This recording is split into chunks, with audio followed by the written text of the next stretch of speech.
खबर रीवा से है, जहां कांग्रेस प्रत्याशी नीलम अभय मिश्रा ने ग्रामीण अंचलों के भ्रमण के दौरान लोगों से जन संवाद किया तथा कहा कि इस बार का लोकसभा चुनाव न्याय और अन्याय के खिलाफ होने जा रहा है। न्याय किसी को मिल नहीं रहा, अन्याय चारों ओर दिख रहा है। भाजपा इसी में मस्त है कि वह सत्ता में है, उसे लोगों की परेशानियों से कोई मतलब नहीं रह गया। उनका उद्देश्य यही है कि हम किसी प्रकार झूठ फरेब कर लोगों को बरगलाते रहें और उनके वोट हासिल कर सत्ता में काबिज रहें। नीलम मिश्रा ने कहा कि भाजपा द्वारा 2014 के संकल्प पत्र में कहा गया था कि वह हर साल 2 करोड़ की बेरोजगारों को नौकरी देंगे, लेकिन परिणाम क्या हुआ? शायद 10% भी बेरोजगारी दूर नहीं हुई और उतने ही बेरोजगार और बढ़ते चले गए। मध्य प्रदेश में हालात यह है कि बेरोजगारों से पहले फॉर्म भरवाया जाता है, कहीं पेपर लीक हो जाता है तो कहीं रिजल्ट निरस्त कर दिया जाता है। लाखों की संख्या में पद रिक्त पड़े हुए हैं, लेकिन बेरोजगारों की भर्ती नहीं की जा रही। स्थानीय रोजगार में केवल उन्हीं को मौका मिलता है जिनकी सिफारिश और जुगाड़ है। से सामान्य युवा बेरोजगारी का दर्द झेल रहा है। अखबारों में रोज बयान आते हैं कि रीवा चिकित्सा का हब बन रहा है, लेकिन किस गांव में कितनी चिकित्सा सुविधा उपलब्ध हो पा रही है आपसे अधिक कोई नहीं जानता। हर कार्य में भ्रष्टाचार है और बिना लिए दिए काम नहीं होता। इसका कारण यही है कि ऊपर तक भ्रष्टाचार एक सिस्टम भाजपा ने बना दिया है। इन्होंने विस्थापित जन समुदाय से कहा कि मैं जहां जा रही हूं वहां केवल एक ही शिकायत मिलती है कि भ्रष्टाचार चरम पर पहुंच गया है।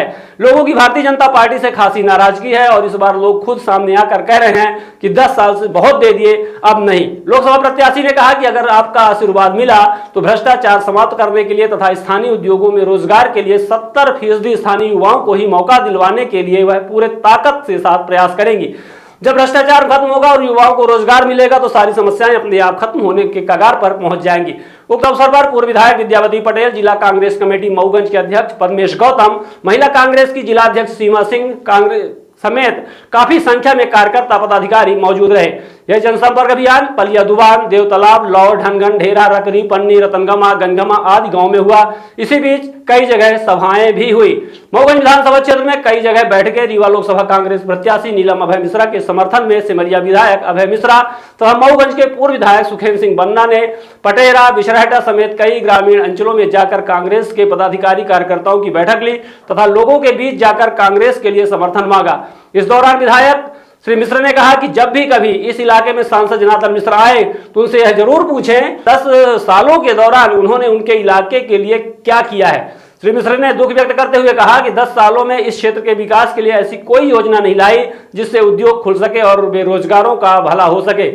उन्होंने जनता से सीधे कहा कि अगर आपकी वजह से वह संसद में पहुंचते हैं तो उनका दायित्व बनता था कि क्षेत्र के बेरोजगारों के लिए, शिक्षा के लिए और स्वास्थ्य के लिए ऐसे काम करने चाहिए थे जिससे लोगों का भला हो सके, लेकिन यहाँ स्थिति पूरी तरह से उल्टी है। वहीं पूर्व विधायक सुखेंद्र सिंह बन्ना ने कहा कि इस क्षेत्र के विकास के लिए सांसद ने कभी सोचा ही नहीं।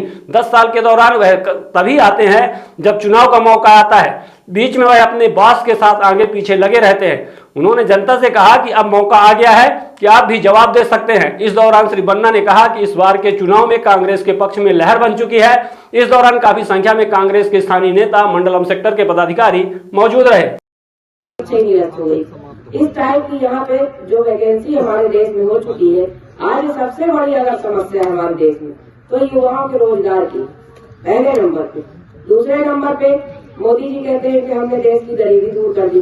देश की गरीबी आपको कहाँ दूर नजर आती बताइए? आज भी हमारे मजदूर भाई मजदूरी करके अपने 2 टाइम की रोटी चला रहे हैं, उसके बाद भी वो अपने बच्चों को पेट नहीं पाल पा रहे क्योंकि इतनी महंगाई है कि आप लोग देख रहे हैं महंगाई चरम सीमा पर है। 1000 रुपए किलो जीरा मिल रहा है, 200-250 किलो टमाटर अभी हम सब खरीद ही रहे थे, 600-700 रुपए किलो लहसुन है। कोई भी गरीब आदमी आज की डेट में सब्जी नहीं बना पा रहा। ये हालात है हमारे देश के। और मोदी जी कहते हैं कि हमने गरीबी दूर कर दी, डिजिटल इंडिया बन गया। डिजिटल इंडिया कहाँ आप बताइए? डिजिटल इंडिया ऐसे ही होता है कि कहीं सड़क नहीं है, कहीं पानी नहीं है, रोजगार नहीं है, शिक्षा की व्यवस्था नहीं है। ये है डिजिटल इंडिया हमारा। हमारे छोटे छोटे बच्चे पढ़ नहीं पा रहे, मजदूर वर्ग के जितने भी बच्चे हैं उनके वो बेचारे पढ़ नहीं पा रहे हैं। जगह जगह जहाँ भी जा रहे हैं यही समस्या है कि स्कूल नहीं। हमारे स्कूल में 5वीं के बाद सब स्कूल बंद कर दिए गए, उनका उन्नयन नहीं हुआ, सरकारी स्कूल सब बंद हो गए। तो ये सब किसके उसमें हुआ है? ये भाजपा की सरकार में हुआ। पहले कांग्रेस की सरकार भी आप लोगों ने देखी थी, 70 साल तक हमारे देश में कांग्रेस की शासनकाल था। तो जितने सरकारी स्कूल आपको दिखते हैं वो सब कांग्रेस के जमाने के। भाजपा के सरकार में कितने सरकारी स्कूल बने ये आपको भी मालूम होगा और कितने स्कूलों का उन्नयन हुआ है ये भी आपको पता होगा। मैं आपसे सिर्फ यही निवेदन करना चाहती हूँ कि आप ऐसे जनप्रतिनिधि चुनते हैं जो आपके बीच में कभी आते नहीं, आपके सुख दुख में कभी खड़े नहीं होते, किसी भी योजना का लाभ आपको नहीं मिला। एक्सीडेंट हो जाता, कुछ हो जाता, लोग तत्काल मदद के लिए जाते हैं, लेकिन किसी की मदद कभी सांसद जी के द्वारा हमने तो नहीं सुना। आप लोग भी बता रहे हैं कि कभी कौन मदद मैडम जी करें जब उनको कुछ दिखे नहीं हकीकत। वही मैं पूछ रही हूँ कि देखिए, जैसे सांसद निधि मिलती है 5 करोड़ रुपए साल भर में और 50 लाख रुपए सुरक्षा अनुदान मिलता है आपकी जनता की समस्या के लिए। जैसे किसी को कोई बीमारी है तो तत्काल मदद करा दें, किसी की गरीब की बच्ची की शादी है तो मदद करा दें, किसी को यही जो मैं बता रही हूँ कि एक्सीडेंट हो गया है, उपचार के लिए भेजना है, या बाहर किसी को गंभीर बीमारी है बाहर भेजना, उसमें डॉक्टर से जो भी पर्चा था वो लगता है, इनको सिर्फ लेटर देना, इनको अपनी जेब से पैसा नहीं देना। और जो शिक्षा अनुदान आता है वो जनता के लिए आता है। तो उस विषय में मैं आपसे पूछ रही हूँ कि उसमें कितना आप लोग की मदद हुई। तो कभी अगर आपके बीच में धोखे से भी आए तो आप ये पूछिए लोगों से कि 50 करोड़ रुपए वो और 5 करोड़ रुपए शिक्षा अनुदान का कहाँ गया पैसा 10 साल का। आप तो ये कहते हैं भाई कि हम तो 1 रुपए नहीं खाए कभी, और जो था वो हमने जनता को दे दिया, लेकिन जनता को क्या दे दिया आपने? यही तो मैं भी पूछ रही हूँ आप लोगों के माध्यम से कि भाई जनता को क्या दिया उन्होंने।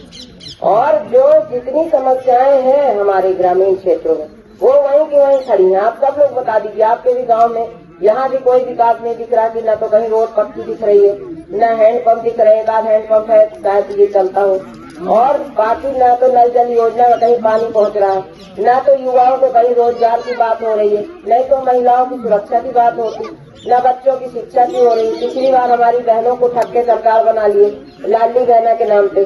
अब आप लोग भी बताइए कि आप लोग कितने लोगों का नाम उसमें बचा है, कितने लोगों का कट गया। आप लोगों को लालच दे के वोट लिया कि भाई हम 3000 रूपये देंगे, आप सब बहनें यहाँ बैठी हैं, तो आप लोग बताइए 3000 मिला किसी को? 1200 में अभी भी सिलेंडर मिल रहा है। 400 के सिलेंडर की बात हुई थी कि 400 में सिलेंडर देंगे, तो क्या किसी को मिल रहा है 400 में? कोई योजना तो मिली होगी से कुछ नहीं मिला, 10 बरिस रहे तो कौनो भी जो थोड़ा बहुत मिला तो विधायक से मिला, सांसद से नहीं मिला। आप लोग ने बताया सांसद जी के द्वारा कोई काम नहीं हुआ। निवेदन करना चाह रही हूँ आप सबसे कि अब ऐसे सांसद जी को आप देखिए 10 वर्षों से बैठाए हैं गद्दी में, लेकिन उनने कभी जनता की चिंता नहीं की, ना कभी उनने ये सोचा कि उन्हें कभी जाना चाहिए जनता के बीच में या आप लोगों से मिलना चाहिए, कभी कोई समस्या सुनना चाहिए। और ऐसे जनप्रतिनिधि कि आपके बीच में कभी नहीं आए, और आप लोग उल्टा हुआ अगर जाते हैं तो आपके वहाँ भी नहीं मिलते हैं कि अपने बंगले में कभी आप लोग गए होंगे तो निकलते कभी।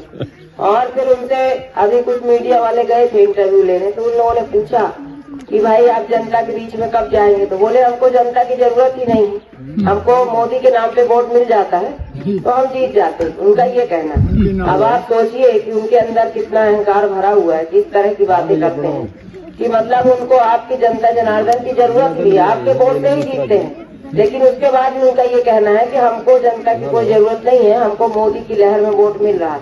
और मैं आपसे ये पूछना चाहती हूँ कि मोदी की लहर है क्या? सर्व सुविधा युक्त नेशनल हॉस्पिटल समान तिराहा रीवा में अब कैंसर का सफल उपचार और ऑपरेशन की सुविधा उपलब्ध है। हमारे यहाँ मिल रहा है आयुष्मान भारत निरामय योजना का लाभ। आयुष्मान जन आरोग्य योजना के तहत सभी प्रकार के मेडिक्लेम की सुविधा उपलब्ध है।